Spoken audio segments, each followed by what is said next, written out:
एक बार एक न्यायाधीश एम रनाडे ट्रेन में सफर कर रहे थे कि तभी उनके पास की सीट पर एक अंग्रेज व्यक्ति बैठ गया। उस अंग्रेज से एक भारतीय का उसके पास बैठना देखा नहीं गया। उतने में वह बोला कि तुम भारतीयों के लिए एक अलग कोच दिया गया है, तो फिर क्यों तुम इस कोच में सफर कर रहे हो? उतर कर जाओ और अपने कोच में बैठो। रनाडे ने उस अंग्रेज की बात को अनसुना कर दिया और चुपचाप बैठे रहे। इस पर उस अंग्रेज को और भी गुस्सा आया और उसने रनाडे का सामान ही उठाकर कोच के बाहर फेंक दिया। रनाडे चुपचाप उठे और प्लेटफॉर्म पर से अपने सामान को उठाने लगे।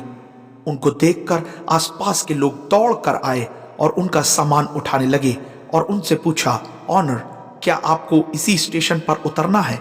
इस पर रनाडे ने जवाब दिया, नहीं, मैं यहीं से चढ़कर जा रहा हूं।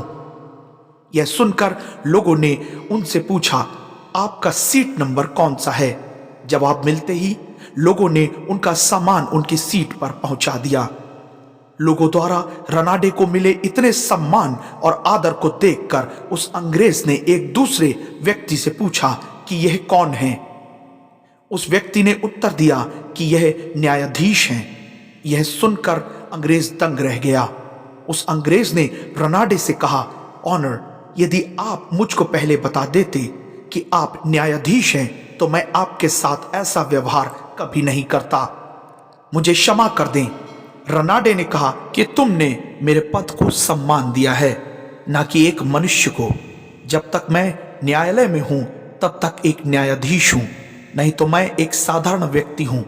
अगर तुमको भारतीयों को बेइज्जत करके खुशी मिलती है तो कर लो, क्योंकि मैं भी एक भारतीय हूं। यह सुनकर उस अंग्रेज ने अपना सिर झुका लिया।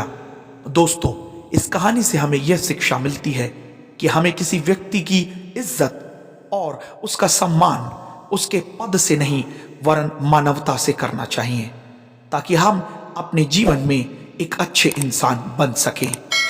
Good bye.